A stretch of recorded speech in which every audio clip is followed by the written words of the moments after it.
इस कहानी की शुरुआत होती है साल 10,191 में, जहां पर हार्कोनन ने एरिक्स पर बिना किसी वार्निंग के रातों रात एरिक्स पर अटैक कर दिया था, जिसमें सभी एट्रेडियस मारे गए। साथ ही एट्रेडियस के सरदार ड्यून लेटो भी मारे गए। इस युद्ध के बाद कोरेन वंश का सम्राट दाम चौथा सदमे के अंदर चले गए, क्योंकि वो ड्यून लेटो एट्रेडियस को अपने बेटे की तरह माना करते थे। जहाँ पर सभी को यह लगा करता था कि एट्रेडियस वंश अब खत्म हो चुका है। जिसके बाद में यहाँ से सीन शिफ्ट होता है और हम पोल की एक विजन को देख पाते हैं, जिसमें पोल अपनी बहन को देख पाता है जो उसकी मोम के पेट के अंदर होती है। तभी पोल की आंख खुलती है। वो अपने आप को डेजर्ट के बीच में पाता है, जहाँ पर काफी सारे फेयरमैन लोग मौजूद होते हैं। दरअसल पोल कोई और नहीं बल्कि ड्यून लेटो एट्रेडियस का बेटा ही होता है, जिसको फेयरमैन ने बचा लिया होता है, जो अराकस ग्रह पर रहा करते हैं। दरअसल इस ग्रह की खासियत बात यह है कि यहाँ पर एक मिलांज नाम का एक स्पाइस पाया जाता है, जो अंतरिक्ष में फ्यूल की तरह काम किया करता है। दरअसल मेलाज नाम का स्पाइस सिर्फ अराकस ग्रह पर ही पाया जाता है। अराकस में रहने वाले लोगों को फेमल कहते हैं, जो बाहरी लोगों को बिल्कुल भी पसंद नहीं किया करते हैं। लेकिन तभी वहाँ पर हार्कोनन के लोग पहुँच जाते हैं उस खनिज को निकालने के लिए, जो अंतरिक्ष में फ्यूल की तरह काम लिया जाता है। उनके आने की आहट सुनकर सभी फेमल लोग वहाँ से चले जाते हैं। वहीं पोल और उसकी मोम एक जगह पर छिप जाते हैं। उनमें से एक आदमी उन दोनों की तरफ आगे बढ़ने लग जाता है, लेकिन उसी वक्त उनको किसी चीज की आवाज सुनाई देती है और वो उस आवाज का पीछा करते हुए वो अपनी स्पेशल सूट की मदद से एक चट्टान के ऊपर पहुंच जाते हैं, जहां पर उनको एक डिवाइस दिखाई देता है। दरअसल वह आवाज उसी से आ रही होती है। वह मिलकर उस डिवाइस को तहस नहस कर देते हैं, लेकिन अचानक उन पर गोलियां चलने लग जाती है, जिसकी वजह से उनके सारे सिपाही एक एक कर नीचे गिरने लग जाते हैं। जहाँ पर एक सोल्जर पहाड़ से नीचे आता है, जहाँ पर वो पोल और उसकी मोम को देख लेता है। जहाँ पर पोल अपनी मोम की जान बचाने के लिए एक सोल्जर से खंजर लेकर उससे फाइट करने लग जाता है और आखिरकार जैसे तैसे कर उसको मार गिराने में कामयाब हो ही जाता है। तभी अचानक पोल के पीछे एक सोल्जर आ जाता है और वो उसको मारने ही वाला होता है, लेकिन उसी वक्त पीछे से उसकी मोम आकर उसे जान से मार देती है और अपने बेटे को बचा लेती है। उन सभी का खात्मा कर देने के बाद में सभी फ्रेमन उन हार्कोनन के आदमी के अंदर से अपनी एक खास गैजेट की मदद से उनकी बॉडी से पानी को निकालने लग जाते हैं। जिसके बाद में पानी निकाल लेने के बाद सभी वहाँ से चले जाते हैं। उनके जाने के बाद में हम देख पाते हैं कि उन सभी सोल्जर को एक बहुत ही बड़ा रेगिस्तानी कीड़ा उन सभी को निगल जाता है। जिसके बाद में यहाँ से सीन शिफ्ट होता है एरिक्स की तरफ, जहाँ पर रेबन को पता चल जाता है कि हमारे लोगों को फ्रेमन ने मार दिया है। तभी वो अपने एक आदमी को पीटने लग जाता है और अपने आदमी से कहता है कि जाओ और सभी फ्रेमन को जान से मार दो। वहीं दूसरी तरफ हम फ्रेमन के सरदार को देखते हैं, जो पोल और उसकी मोम को अपने अड्डे पे लेके आ जाते हैं। जहाँ पर कईयों को तो लगता है कि ये एक जासूस है, तो कईयों को ये फरिश्ता लगता है जो हार्कोनन से इनको आजादी दिलवाएगा। यहाँ पर पोल का मकसद था कि उन खनिज स्मगलर को रोकना, ताकि वो सम्राट तक पहुँच जाए और हार्कोनन से अपने पिता का बदला ले सके। तभी हम पोल की एक विजन को देख पाते हैं। वहीं दूसरी तरफ फेमन के सरदार पोल की मोम को अपने साथ ले जाता है, जहाँ पर कुर्बान हुए सोल्जर की पानी को एक तालाब में डाला जा रहा था। वहाँ पर सरदार पोल की मोम को बताता है कि हमारी गुरु माँ अब मरने वाली है और तुम्हारे बेटे फ्यूचर को देख सकता है, तो तुम्हें अब हमारी गुरु माँ की जगह लेनी होगी। जिसके बाद में उसको अपने गुरु माँ के पास में ले जाया जाता है, जहाँ पर पोल की मोम को एक रेगिस्तानी कीड़े का जहरीला विष पिलाया जाता है, जिसको पीते ही वो तड़पने लग जाती है और जोर जोर से चिल्लाने लग जाती है। यहाँ पर गुरु माँ मरने से पहले उनको यह पता चल जाता है कि पोल की माँ अभी प्रेग्नेंट है। जिसके बाद में जब पोल की मोम को होश आता है, तब वे अपने बेटे पोल को कहती है कि तुम्हें वो करना है जो मैंने किया, तुम्हें जीवन का पानी पीना होगा, यानी कि रेगिस्तानी कीड़े का जहरीला विष, जो तुम्हें दक्षिण में मिलेगा। जिसके बाद में सीन शिफ्ट होता है फेमन के सरदार पोल को कहते हैं कि अगर तुम्हें हमारे साथ में लड़ना है और हमारे जैसा बनना है, तो पहले तुम्हें रेगिस्तान को अपनाना सीखना होगा और रेगिस्तानी कीड़े को कंट्रोल करना सीखना होगा। जहाँ पर पोल को एक तंबू और खाना देकर कहा जाता है कि तुम्हें उस छोटे से घाट को पार करके वापस आना होगा। साथ ही उसको जिन से बचने के लिए कहते हैं, जो रेगिस्तान का भूत होता है, जो अक्सर रात को निकला करते हैं। जहाँ पर चेनी को लगता है कि यह बंदा तो 2 दिन से ज्यादा भी नहीं टिक पाएगा, यह मारा जाएगा। जिसके बाद में पोल वहाँ से अपने सफर को चालू कर देता है, जहाँ पर वो एक शराबी छिपकली की तरह चल रहा होता है। तभी पोल को वहाँ पर चेनी मिल जाती है। के बाद में वो दोनों साथ मिलकर आगे का सफर करते हैं। उन दोनों के बीच में खूब सारी बातें होती है, जहाँ पर पोल चार्ली को लाइक करने लग जाता है। जिसके बाद में सीन शिफ्ट होता है नेक्स्ट मॉर्निंग, जहाँ पर हार्कोनन के तस्कर अपने साथ एक बहुत बड़े मशीन लेकर अराकस पर आ जाते हैं, ताकि वो खुदाई करके खनिज को निकाल सके। लेकिन तभी फेमन फेमन के लोग उन तस्कर पर अटैक कर देते हैं, जहाँ पर हारकोनन के लोग अपने बचाव के लिए उनके ऊपर हेलीकॉप्टर से अटैक करने लग जाते हैं। वहाँ पर पोल चानी अपनी जान को बचाकर वहाँ से भाग जाते हैं, एक मशीन के नीचे छिपकर मशीन गन को लोड कर लेते हैं और हेलीकॉप्टर पर अटैक करने लग जाते हैं, लेकिन वो हर बार फेल हो जाते हैं। जिसके बाद में वो एक प्लेन बनाकर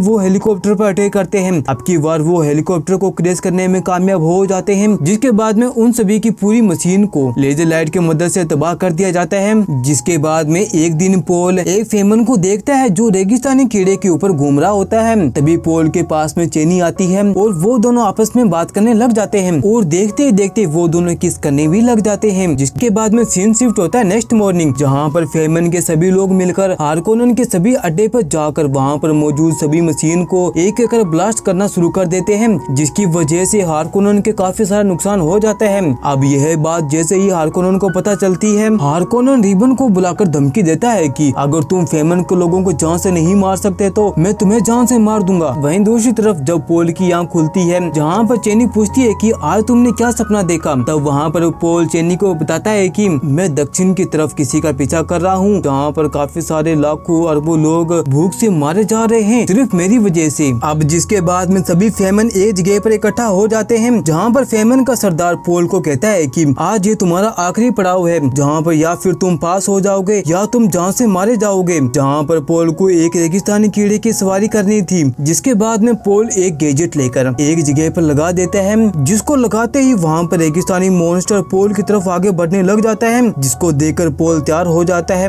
अब वो मॉन्स्टर जैसे ही पोल के पास में आता है, तभी पोल मौके का फायदा उठाकर सीधा मॉन्स्टर के ऊपर कूद जाता है, जहाँ पर उसको काफी मुसीबतों का सामना करना पड़ता है। वह बाल बाल बचता है और आखिरकार वो उस मॉन्स्टर को कंट्रोल करने में कामयाब हो ही जाता है और अब पोल बन जाता है फेमन के जैसे। वहीं पोल और उसकी माँ का मकसद पूरा हो जाता है, क्योंकि फेमन के लोगों को पोल पर विश्वास हो चुका होता है। अब गुरुमा दक्षिण जाने का फैसला करती है, दक्षिण में ही वो अपने बेटे को जन्म देगी, जहाँ पर पोल दक्षिण जाने से साफ साफ मना कर देता है। वहीं पोल अपनी आखिरी पड़ाव को पास कर लेने की खुशी में पोल और चेनी आपस में टाइम स्पेंड करते हैं। पोल और चेनी आपस में क्वालिटी टाइम स्पेंड करते हैं। वहीं नेक्स्ट मॉर्निंग गुरुमा अपने साथियों के साथ मिलकर दक्षिण की तरफ निकल जाती है, लेकिन पोल उनके साथ में जाने से साफ साफ मना कर देता है, क्योंकि अगर पोल दक्षिण जाएगा तो उसकी वजह से सारे लोग मुसीबत में फंस सकते हैं। जिसके बाद में सीन शिफ्ट होता है रेबन की तरफ, जो अपने साथियों के साथ निकल पड़ता है फेमन के लोगों को मारने के लिए। वहाँ पर पहुँचते ही फेमन के कबीले पर अटैक करना शुरू कर देता है। रेबन अपने लोगों के साथ में आगे बढ़ रहा होता है, वहीं पीछे से मौका पाकर पोल रेबन के सारे लोगों को एक एक कर खात्मा कर रहा होता है और देखते देखते वे सभी रेबन के लोगों को मार गिराने में कामयाब हो जाते हैं, जहाँ पर रेबन अपने जान को जैसे तैसे बचाकर भागने में कामयाब हो जाता है। जिसके बाद में सीन शिफ्ट होता है सम्राट और उसकी बेटी की तरफ, जिनको यह पता चल जाता है कि रेबन फेमन से डरकर भाग गया है। तो रेबन की जगह एक नए जागीरदार को बना दिया जाता है, जिसका नाम होता है फेथरोथा को। जिसके बाद में फेथरोथा अपनी पूरी आर्मी के साथ निकल पड़ता है उन फेमन लोगों का खात्मा करने के लिए। जिसके बाद में सीन शिफ्ट होता है तस्करों की तरफ, तो रेगिस्तान से खनिज निकालने के लिए पहुंच जाते हैं अराइकस, जिनमें से एक आदमी स्पेस से नीचे उतर कर आसपास नजर रखने लग जाता है। वो खनिज को निकालने लग जाते हैं, लेकिन तभी फेमन के लोग उनके ऊपर अटैक करना शुरू कर देते हैं और उसके सभी साथियों को मार गिराते हैं, साथ ही साथ उनके मशीन को भी खराब कर देते हैं। जहाँ पर पोल एक आदमी को पकड़कर मारने वाला होता है, लेकिन तभी वह रुक जाता है। दरअसल वह आदमी कोई और नहीं बल्कि पोल का दद्दू होते हैं। जहाँ पर जैसे ही वो पोल को देखते हैं वे बहुत ज्यादा खुश हो जाते हैं, क्योंकि उनको लगा करता था कि पोल और उसकी माँ मारे जा चुके होंगे। अब पोल को देखते ही यहाँ पर पोल के दद्दू कहते हैं कि तुम्हें अपने पिता की मौत के बदला लेना होगा, को हारकोनन ने मारा था। यहाँ पर पोल के दद्दू यह भी बताता है कि तुम्हारे पिता मरने से पहले तुम्हारे लिए बहुत ही सारे परमाणु हथियार छोड़कर गए थे, जिसकी मदद से अब तुम्हारी पावर डबल हो सकती है और तुम आसानी से हारकोनन को हरा सकते हो। अब जिसके बाद में पोल और उसके दद्दू उस जगह पे पहुंच जाते हैं जहाँ पर उसके पिता ने बहुत सारा परमाणु हथियार छुपा रखा था। जहाँ पर जाते ही उस गुफा का गेट खोलने के लिए एक लॉक लगा हुआ था। दरअसल यह लॉक उसी के हाथों की यानी उसी के वंश के हाथों ही खुल सकती थी। जहाँ पर पोल जैसे ही उसमें हाथ लगाता है वह दरवाजा खुल जाता है।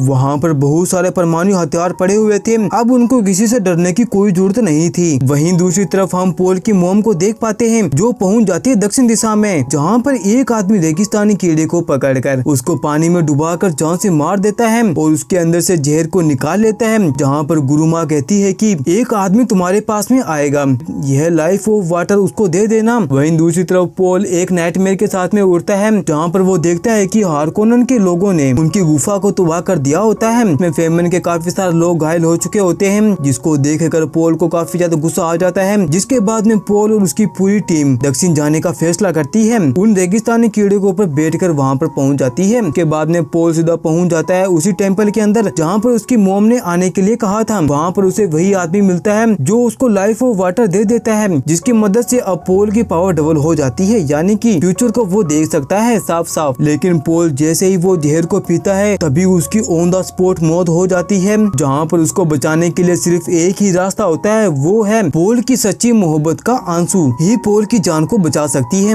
जब यह बात जैसे ही चानी को पता चलती है, वो अपने प्यार को बचाने के लिए वहाँ पर आ जाती है और बिना देरी किए अपने आंसू से पोल को जिंदा कर देती है। अब पोल की पावर डबल हो चुकी होती है। जिसके बाद में सीन शिफ्ट होता है पोल और उसकी पूरी सेना की तरफ। वो अपने रेगिस्तानी म्यूटेंट के साथ हार्कोनन पर अटैक शुरू कर देते हैं, उनकी बेस को पूरी तरह नष्ट कर देते हैं। वो सभी को खात्मा करते हुए आगे बढ़ रहे होते हैं। जहाँ पोल पहुँच जाता है सीधा सम्राट के पास में, जहाँ पर पोल हार्कोनन का गला काट कर जान से मार देता है, क्योंकि उसी की वजह से उसके पिता की जान गई थी। वहीं फेमन की पूरी सोल्जर सम्राट की पूरे सोल्जर को मौत के घाट पर उतार देती है, जहाँ सम्राट के राज्य के चारों तरफ परमाणु हथियार लगा दिए होते हैं। जहाँ पर पोल सम्राट को कहता है कि अपनी जान को बचाना है तो अपनी बेटी का हाथ मुझे दे दो, वरना अपनी जान हाथों से गुआ बैठो। लेकिन सम्राट इस ऑफर को ठुकरा देता है। यहाँ पर हमें पता चलता है कि पोल के फादर को मरवाने के पीछे हाथ किसी और का नहीं बल्कि सम्राट का ही था, जिसको सुनते ही पोल को काफी ज्यादा गुस्सा आ जाता है। यहाँ पर सम्राट की जगह उसका सूबेदार और पोल के बीच में एक बहुत ही खतरनाक फाइट होती है, जहाँ पर पोल आखिरकार सम्राट के सूबेदार को हराने में कामयाब हो ही जाता है। जिसके बाद में पोल सम्राट को मारने के लिए आगे बढ़ने लग जाता है और उसे मारने वाला होता है, लेकिन तभी उसकी बेटी कह देती है कि रुको रुको, मैं तुम्हारी बीबी बनने के लिए तैयार हूँ और बदले में तुम मेरे पिता को बख्श दो।